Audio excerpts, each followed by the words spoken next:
अस्सलाम वालेकुम। आज की कहानी का आगाज करने से पहले गुजारिश है कि दुआ वाइज चैनल को सब्सक्राइब करते हुए साथ बेल आइकन को प्रेस कर दें ताकि हमारी हर आने वाली वीडियो बर वक्त आप तक पहुंच सके। तो आइए कहानी का आगाज करते हैं। ये कुछ अजीब सी सच बयानी है लेकिन सबक भरी है। इंसानी जिंदगी में अरूज सवाल जरूरी है, हर एक पर आता है, फिर भी इंसान समझ नहीं पाता। हकीकत को समझने की बजाय दूसरों को जिम्मेदार ठहराता है। ये भी समझ नहीं पाता कि अल्लाह ताला की लाठी बेआवाज होती है, मकाफाते अमल सामने आकर रहता है। यही कुछ इसके साथ हुआ था जो मैं इसे इस हाल में देख रहा था। बहुत दिनों के बाद मैंने इसे पहचान लिया था। हालांकि इसके खदो खाल बिगड़ चुके थे, बाल बेतहाशा उलझे और बड़े हुए थे, कपड़े फटे हुए थे, फिर भी वो पहचान में आ गया था। मेरा ख्याल है कि मैं इसे 10 बरसों के बाद देख रहा था। 10 वर्ष पहले की भी क्या जिंदगी थी बेफिक्री की। हम 4-5 दोस्त थे और हम सब पर एक ही धुन सवार थी कि किसी तरह बाहर निकल जाएं, कहीं भी किसी भी मुल्क में जो काम भी मिल जाए वो हम करने को तैयार थे। हम यहाँ नौकरियाँ तो कर रहे थे लेकिन वो ऐसी नहीं थी कि हम अपना शानदार मुस्तकबिल तमीर कर सकते। बस गुजारा हो रहा था और हम में से कोई भी सिर्फ गुजारा नहीं करना चाहता था, हम एक आरामदेह जिंदगी गुजारने का ख्वाब देखा करते थे। हम चारों दोस्तों की हालत तकरीबन एक जैसी थी। खालिद को हमेशा इस बात का शिकवा रहता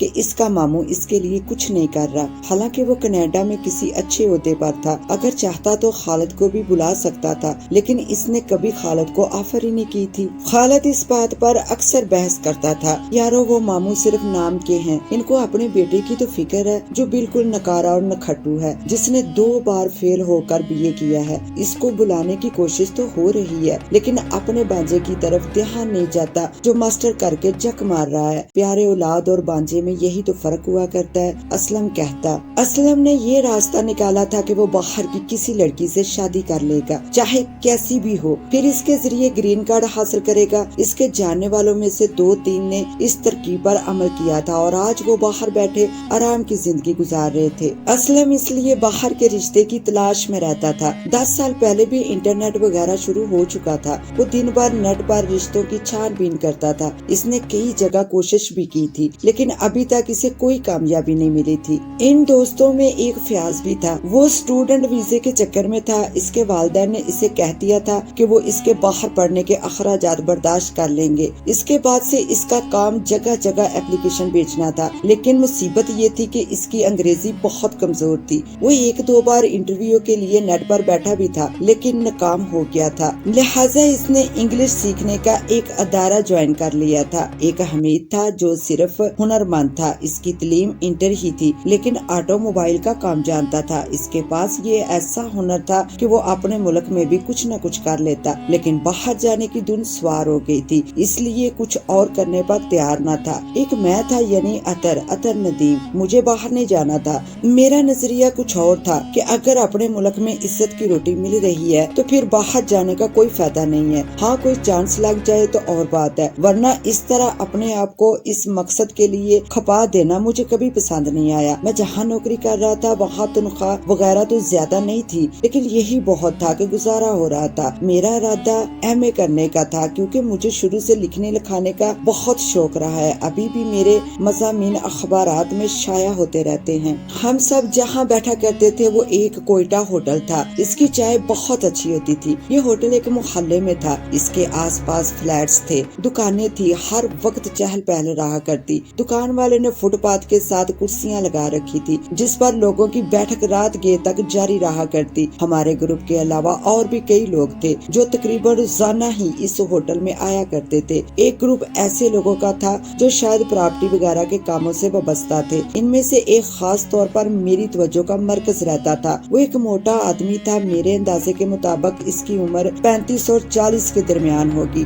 बड़ा हुआ पेट, बड़ा हुआ चेहरा, चलें ये तो एक आम सी बात है, बहुत से लोग इस किस्म के होते हैं, लेकिन इसकी तरफ मेरी तवज्जो इसलिए थी कि वो बहुत जोर जोर से कह के लगाता। हंसते हुए इसका पूरा जिस्म हिलता था। और इसकी दूसरी खास बात ये थी कि इसने तकरीबन हर उंगली में एक अंगूठी पहन रखी थी, कीमती पत्थरों वाली अंगूठियां। इनके अलावा इसके गले में सोने की एक मोटी सी जंजीर भी पड़ी रहती थी, जिससे ये अंदाजा होता कि इसका कारोबार अच्छा चल रहा है और खाता पीता आदमी है। मैं इसको ज्यादा नहीं जानता था। असलम ने ही इसके बारे में बताया था कि वो प्रॉपर्टी का काम करता है और बहुत कामयाब प्रॉपर्टी डीलर है। वैसे भी इसकी कामयाबी इसकी अंगूठियों और सोने की जंजीर से पता चल रही थी। एक दो ग्रुप और भी थे, लेकिन इनके अलग अलग मशागल थे। मुझे इनके बारे में ज्यादा नहीं मालूम और ना ही कभी इनके बारे में जानने की कोशिश की। हमारी बैठक तकरीबन रोजाना ही हुआ करती थी। हम रात गए तक बैठे रहते। हमारे घर भी तकरीबन करीब ही थे, इसलिए हम उठते और अपने अपने घर की तरफ रवाना हो जाते।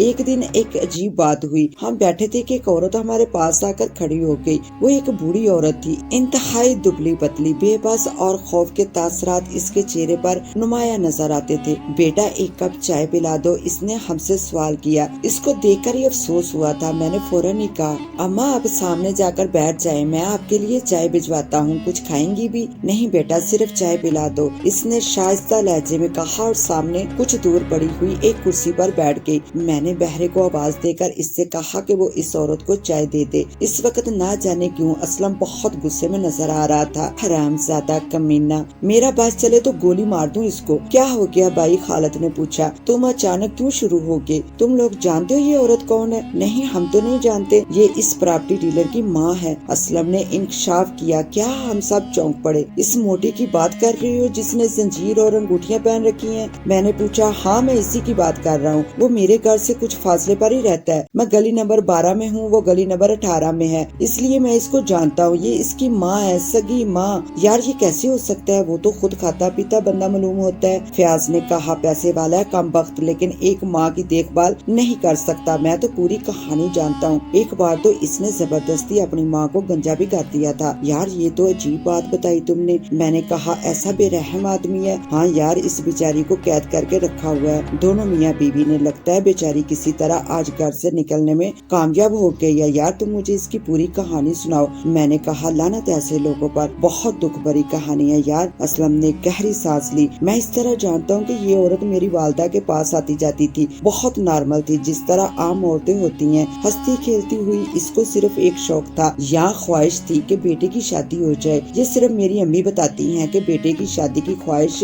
इसको इतना शदीद थी कि ये बेचारी दूर दूर रिश्ते देखने चली जाती। जहाँ पता चलता कि फलां के घर में कोई अच्छी लड़की है, बस इसको देखने पहुँच जाती। यार ये तो कोई अननेचुरल बात नहीं है, हमीद ने कहा। ये ख्वाहिश तो हर माँ की हुआ करती है। हाँ होती है, लेकिन जुनून की कैफियत नहीं होती। इस बेचारी को जुनून की कैफियत थी, असलम ने बताया। असलम की बात मुकम्मल नहीं हुई थी कि वो औरत चाय खत्म करके वहाँ से उठ गई। मैंने देखा कि चलते हुए वो लंगड़ा भी रही थी। इसके दाएं तलवे में एक बड़ी सी पट्टी बंधी हुई थी। लगता है बेचारी के पैर में जख्म हो गया है, इसलिए पट्टी बांध रखी है। और ये पट्टी डॉक्टर के हाँ की नहीं मालूम होती, खुद ही बांधी होगी। मैंने कहा। इस औरत ने जाते जाते मुड़कर हमारी तरफ देखा और शुक्रिया अदा करने वाले अंदाज में हाथ हिलाकर आगे चली गई। यार ये तो ज़हनी तौर पर भी बिल्कुल नॉर्मल है। मैंने कहा। हाँ तो मैं कभी से पागल कह रहा हूँ, मैं तो सिर्फ ये बता रहा हूँ कि इसने कांटों पर जिंदगी बसर की है और अंजाम भी इसका कांटों पर ही हो रहा है। हाँ यार, ना जाने क्यों कुछ लोगों के नसीब ऐसे ही होते हैं कि स्वाय दुखों के इनके पास कुछ भी नहीं होता। असलम ने फिर इसकी कहानी शुरू की। मैंने भी अभी यही कहा है कि इस बेचारी ने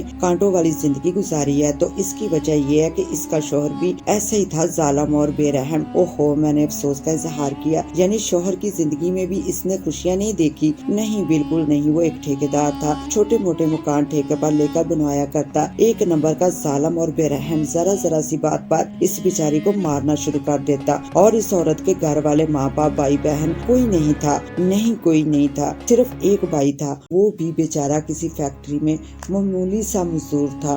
देखने से ही मजलूम लगता था। मैंने भी एक दो बार इसको देखा है। वो ऐसा हरगिज नहीं था जो अपनी बहन की हमायत में खड़ा हो सकता या इस ठेकेदार के खिलाफ आवाज उठा सकता। चुपचाप आंसू बहाकर रुखसत हो जाता था। इस दौरान वो प्रॉपर्टी वाला भी मामूल के मुताबिक अपने दोस्तों के साथ कह के लगाता हुआ आ गया। इसको देखकर मेरा खून खोल उठा। इस बगैरत को ये एहसास नहीं था कि इसकी माँ कैसी जिंदगी गुजार रही है। आज भी इसने कड़कदार लिबास पहन रखा था। इसके गलीजा मकार चेहरे से बेरहमी टपक रही थी। वो दोस्तों के साथ कुर्सियां लगाकर बैठ गया। यार तुम इस तरह इसको देख रहे हो जैसे फाड़ कर रख दोगे, फयाज ने कहा। हाँ यार, दिल तो यही चाह रहा है, लेकिन अफसोस कुछ कर नहीं सकता। तुम देख लेना, इसका हशर बहुत बुरा होगा। वो बोला। मैंने अपनी जिंदगी में माँ बाप को दुख देने वालों को कभी खुश नहीं देख। यार तुम इस कम वक्त की बकिया कहानी तो सुना दो, असलम ने कहा। चलो सुनाओ। बहरहाल इस बेचारी ने बड़ी मुश्किलों से इसकी परवरिश की। असलम ने बताया ठेकेदार का एक हादसे में इंतकाल हो गया था। औरत पढ़ी लिखी थी, इसने एक स्कूल में मुलाजमत कर ली। दिन में स्कूल और शाम के वक्त ट्यूशन, इस तरह कम वक्त को जवान किया है। ये आदमी शुरू से ही कारोबारी ज़हन का था। मेरी अम्मी बताती हैं कि जब ये अपनी पढ़ाई कर रहा था उस वक्त भी गरीब माँ पर सख्तियाँ किया करता। बाप तो था नहीं, जब भी पैसों की जरूरत होती माँ पर चढ़ाई कर देता और वो बेचारी किसी न किसी तरह पूरा कर ही देती थी। क्या ये शख्स को शर्म नहीं आती कि माँ मेहनत किए जा रही है और वो फरमाइशें कर रहे हैं? शर्म तो बहुत दूर की बात है, ये तो नाराज हो जाया करता था। असलम ने कहा। बहरहाल वक्त गुजरता गया और इसने प्रॉपर्टी का काम शुरू कर दिया। जोड़ तोड़ इसकी फितरत में शामिल थी। 2 नंबर के काम करता, कभी किसी को प्लाट दिलवाया, कभी किसी को जबरदस्ती कब्जा दिलवा दिया। बहरहाल इसके पास पैसे आते चले गए। इसके बाद इसको शादी की फिक्र सवार हो गई और माँ बेचारी मुनासिब रिश्ते के लिए मारी मारी फिरती। फयाज ने लुकमा दिया। हाँ, इसके साथ ऐसा ही हुआ। फिर मुख्तसर के इसकी शादी हो गई। लड़की वाले अमीर थे, लड़की का बाप भी एक ठेकेदार था। माँ बेचारी बड़े अरमानों से बहू को घर में लाई थी। बहू ने कुछ दिन तो शराफत से गुजारे, फिर इसने शौहर का रवैया देखकर अपने आप को बदल लिया। अब इसे सास का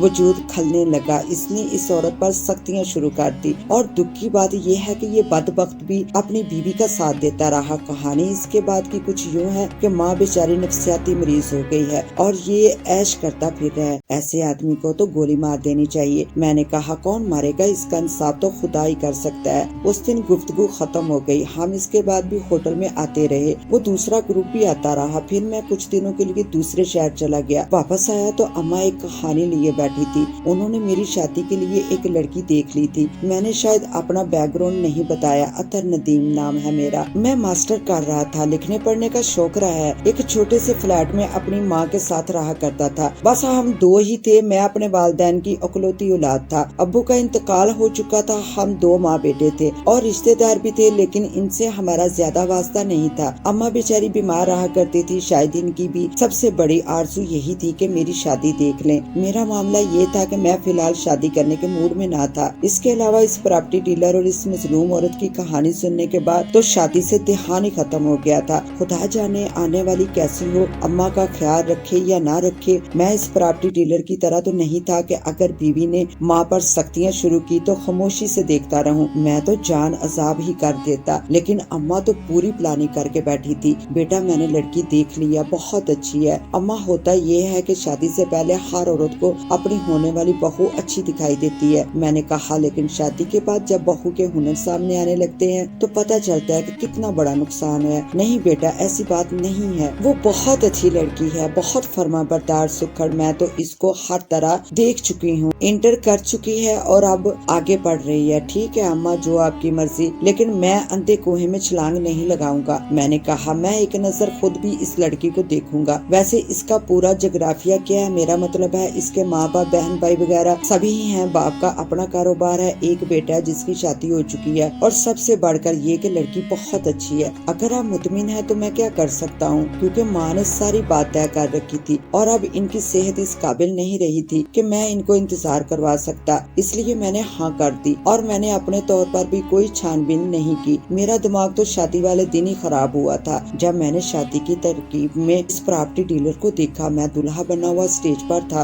और वो पूरे हाल में भागदौड़ कर रहा था। यकीनन वो लड़की वालों के बहुत करीब था। कुछ देर में वो खुद स्टेज पर आ गया। इसने भी इस रिश्ते के काम हो जाने के बाद मुझे पहली दफा देखा था। वो मुझे देखकर हैरान हो गया। अरे भाई ये आप हैं, हम तो रोजाना एक दूसरे को होटल में देखा करते हैं। जी हाँ, मैंने अपनी गर्दन हिला दी। रोजाना देखते हैं, चलें ये तो बहुत अच्छी बात हुई। इसने कहा अब हम एक दूसरे के हम जुल्फ हो गए हैं। हम जुल्फ, मैं चौंक गया था। अरे जनाब आपकी बेगम मेरी साली होती हैं। इसने बताया मैं बल्कीस की बड़ी बहन इरम का शौहर हूँ। या खुदाया मैं बुखला कर रह गया था। जिस आदमी से मुझे इतनी शदीद नफरत थी वो मेरा हम जुल्फ हो गया था और जिसकी बीवी ने अपनी सास को दुख देकर पागल बना दिया था, इसकी बहन मेरी बीवी बन चुकी थी। ये क्या माजरा था, कैसा इत्तेफाक था। अम्मा ने ये सब कुछ क्यों नहीं बताया था मुझे? क्या इनको ये सब नहीं मालूम था या इनसे ये बातें छुपाई गई थी? सच तो ये है कि मैं शौक में आ गया था। शादी में मेरे वो दोस्त भी शरीक थे जो होटल में बैठा करते थे। इस प्रॉपर्टी डीलर के स्टेज से जाने के बाद असलम और फयाज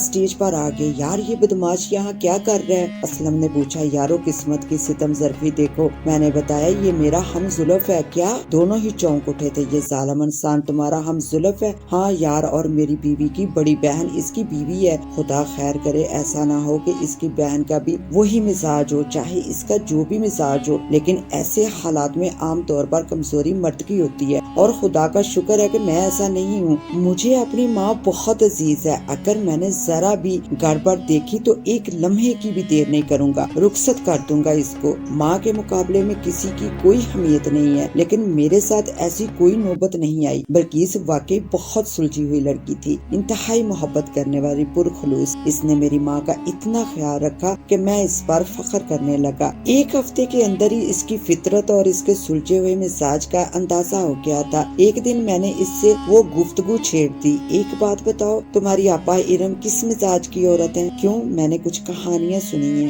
میں نے کہا۔ اس کی ساس کے حوالے سے؟ ہاں تو آپ کو بھی معلوم ہے؟ ہاں، اسی لیے میں خود اس عورت کو ایک دو بار لوگوں سے بھیک مانگتے دیکھ چکا ہوں، میں نے بتایا۔ آپ ٹھیک کہتے ہیں۔ اس نے گہری سانس لی۔ پتہ نہیں ان کا نیچر ایسا کیوں ہو گیا ہے، دونوں میاں بیوی اس عورت کے معاملے میں بہت سخت ہیں، اس پر بہت ظلم کرتے ہیں۔ آپ کو معلوم ہے کہ میں آپا سے نہیں ملتی، شادی میں بھی اس لیے بلانا پڑا کہ سگی بہن ہے، ورنہ وہ دونوں میاں بیوی اس قابل نہیں ہیں۔ بلکہ اس نے صاف صاف بتا دیا تھا۔ اس سے اس کی نیت کے صاف ہونے کا اندازہ ہو گیا تھا۔ کیا تم لوگ سمجھاتے نہیں ہو؟ میں نے پوچھا۔ درجنوں بار سمجھا چکے ہیں، بلکیس نے بتایا، لیکن وہ جھڑک دیتی ہیں کہ یہ ان کے گھر کا معاملہ ہے، ہم اس میں دخل نہیں دے سکتے۔ پھر میں بھی خاموش ہو جایا کرتی ہوں۔ میں کیا کروں، اس عورت کے لیے افسوس ہوتا رہتا ہے۔ پھر تو مجھے اس بات پر خدا کا شکر ادا کرنا چاہیے کہ تم اپنی بہن سے مختلف ہو۔ میں نے کہا، ہاں میں تو ہمیشہ ایسی ہوں، اور وہ ہمیشہ سے اسی مزاج کی رہی ہیں۔ بہت فرق ہے ہم دونوں میں۔ ارم اور اس کے شوہر نے ایک بار ہم دونوں کی دعوت کی۔ میں جانا تو نہیں چاہ رہا تھا، لیکن پھر بلکیس کے کہنے پر چلا گیا۔ اس شخص نے بڑی گرم جوشی سے ہمارا استقبال کیا۔ ادھر ادھر کی باتیں ہونے لگی۔ سچ تو یہ ہے کہ مجھے بہت کوفت ہو رہی تھی، کیونکہ اس کو باتیں کرنے کا سلیقہ نہیں تھا، بہت عامیانہ سی باتیں تھی۔ اس کی وہی اپنی کامیابیوں کے تذکرے، میں نے یہ کر دیا، فلاں مکان اتنے میں بنا کر اتنے میں بیچ دیا، فلاں جگہ پلاٹ خرید لیا۔ باتوں کے دوران میں نے اس سے پوچھ لیا، یار فیروز بھائی، آپ کی والدہ نظر نہیں آ رہی، کیا وہ گھر پر نہیں ہے؟ فیروز بات کرتے کرتے اچانک خاموش ہو گیا۔ اس وقت بلکیس کی بہن ارم بول پڑی، ارے وہ آج اپنی بیٹی کے ہاں گئی ہیں، کل آئیں گی۔ ہو سکتا تھا کہ میں اس کی بات پر یقین کر لیتا، لیکن اس وقت اندر کمرے سے کسی عورت کے درد کے انداز میں چیخنے کی آواز آنے لگی۔ ارم اور فیروز کے چہروں کے رنگ اڑ گئے۔ لگتا ہے بیچاری کو پھر دورہ پڑا ہے۔ کس کی بات کر رہا ہے فیروز بھائی؟ میں نے پوچھا۔ ارے وہ پڑوس کی عورت ہے، فیروز نے کہا، برابر ہی گھر ہے، اس پر پاگل پن کے دورے پڑتے ہیں۔ وہ برابر والے گھر میں ہے، لیکن ایسا لگتا ہے جیسے کوئی ہمارے ہی گھر میں ہو۔ بہت برا بہانہ تھا اس کا۔ پھر بھی میں خاموش رہا۔ ارم نے کھانا لگا دیا، لیکن کھانا کھانے کو دل نہیں چاہ رہا تھا۔ رہ رہ کر کانوں پر اس عورت کی چیخیں گونج رہی تھی۔ اب وہ خاموش ہو گئی تھی۔ فیروز ایک بار اٹھ کر اندر گیا تھا، شاید اسے چپ کروانے کے لیے۔ ہو سکتا ہے کہ اس نے جا کر دھمکی وغیرہ دی ہو، اس لیے اب اس کی آواز نہیں آ رہی تھی۔ بہرحال جیسا تیسا کھا کر ہم اپنے گھر واپس آ گئے۔ طبیعت بہت خراب ہو گئی تھی۔ اس موقع پر بلکیس بہت افسردہ اور پریشان دکھائی دے رہی تھی۔ میں نے اسے تسلی دیتے ہوئے کہا، تم کیوں پریشان ہو رہی ہو؟ میں پریشان نہیں، شرمندہ ہوں کہ میری بہن ایسی ہے۔ وہ اداسی سے بولی، یہ تو معلوم تھا کہ اس کے مزاج میں سختی ہے، لیکن اتنا بھی اندازہ نہیں تھا۔ جانے دو اس کو، سوچ سوچ کر اپنی صحت مت خراب کر لینا۔ میں نے کہا، تمہاری بہن جو کچھ کر رہی ہے اس میں تمہارا کوئی قصور نہیں ہے، اس کا اپنا فعل ہے، خدا اس کے حال پر رحم کرے۔ اس کے بعد ہم پھر اس کے گھر کی طرف نہیں گئے۔ اتنا ہی نہیں بلکہ میں نے اس ہوٹل میں بیٹھنا بھی چھوڑ دیا، صرف اس خیال سے کہ کہیں اس سے سامنا نہ ہو جائے۔ میں ایسے آدمی سے بات تک کرنا پسند نہیں کر سکتا تھا۔ پھر یہ ہوا کہ مجھے دبئی میں ایک بہت اچھا چانس مل گیا، اور میں اپنی امی اور بلکیس کو لے کر دبئی چلا گیا۔ وہاں قیام کے دوران ارم اور اس کے شوہر کے بارے میں معلوم ہوتا رہتا تھا۔ بلکیس نے بتایا کہ ان لوگوں کے حالات بہت خراب ہو گئے ہیں، اس کا بہنوئی فراڈ کے کسی کیس میں پکڑا گیا ہے۔ میں نے زیادہ دھیان نہیں دیا، ان دونوں سے مجھے کوئی دلچسپی نہیں تھی۔ ہم 3 برس کے بعد کچھ دنوں کے لیے پاکستان آ گئے۔ دبئی میں ہمارا بچہ پیدا ہوا تھا۔ یہاں آئے تو پتا چلا کہ ارم کا شوہر تو بالکل تباہ ہو چکا ہے۔ وہ فراڈ کے ایک کیس میں پکڑا گیا تھا، لیکن فراڈ پر فراڈ نکلتا چلا گیا۔ اس کی جائیداد وغیرہ سب ضبط ہو گئی۔ وہ 2 سال کی جیل کاٹ کر باہر آیا ہے۔ اب وہ لوگ کسی معمولی سے گھر میں زندگی گزار رہے تھے۔ وہ عورت یعنی میرے ہم زلف की माँ इनके साथ ही थी। पता नहीं अब इस बेचारी के साथ क्या हो रहा होगा, इसकी जिंदगी कैसी गुजर रही होगी। मैं और बल्किस दोनों जानते थे कि ये सब मकाफाते अमल है। खुदा ने इस आदमी पर अपनी गिरफ्त कर ली है, लेकिन मैं बल्किस की शर्मिंदगी की वजह से इससे कुछ नहीं कहता था। और एक शाम हम फिर उसी होटल में थे, दोस्तों का वही टोला। फिर मुझे वो दिखाई दिया, वही मेरा हमजुल्फ प्रॉपर्टी डीलर। इसके खदो खाल बिगड़ गए थे, लिबास झूल रहा था, बाल बिखरे हुए थे। ये तो पता चल गया था कि इसके हालात खराब हो गए हैं, लेकिन इतने खराब होने की उम्मीद नहीं थी। वो तो बिल्कुल तबाह हो गया था। वो एक कुर्सी लेकर एक तरफ बैठ गया। शायद इसने मुझे नहीं देखा था, या वो अपने होश में ही ना था। इसका वो ग्रुप भी दिखाई नहीं दे रहा था जो इसके साथ कह के लगाया करता था। हम सब दोस्त इसकी हालत पर अफसोस कर रहे थे और ये भी कह रहे थे कि खुदा ने इसके साथ इंसाफ किया है। ये शख्स किसी हमदर्दी के काबिल नहीं है। उस वक्त एक औरत हमारे पास आकर खड़ी हो गई। ये वही औरत थी, इसकी माँ। इसकी वही हालत थी जो हम पहले देख चुके थे। बेटा चाय पिला दो, इसने हम सबसे कहा। आप बैठ जाए, मैं चाय भिजवाता हूँ। बेटा 2 चाय, इसने कहा। एक इसके लिए। इसने इसकी तरफ इशारा किया। खुदा जाने इसने चाय पी है या नहीं पी। और उस वक्त उसकी बात सुनकर हम सब की आंखों में आंसू आ गए। वो एक माँ थी और हजारों आफतों के बावजूद इस माँ को अपने बेटे का ख्याल था। माँ ऐसी ही होती है। खुदा के लिए अगर आपकी माँ आपके साथ है तो इसका ख्याल करें, वरना खुदा की गिरफ्त बहुत सख्त होती है। ये वाकया मेरी आंखों के सामने का है। इस वाकये से 2 बातें सामने आती हैं, एक खुदा की गिरफ्त और दूसरी माँ की लाजवाल ममता। दुआ वाइस के मुअज़्ज़ज़ दोस्तों, माँ जैसा अजीम रिश्ता पूरी दुनिया में नहीं है। माँ के कदमों तले औलाद की जन्नत है। जिसने माँ को नाराज किया उसने रब को नाराज किया। खुदारा माँ की इज्जत करे। माँ बाप की खिदमत में ही हम सबकी निजात है। इसके साथ ही अपनी होस्ट दुआ वाइस को दे इजाजत। मिलते हैं इंशाल्लाह न्यू वीडियो में। तब तक के लिए अल्लाह हाफिज।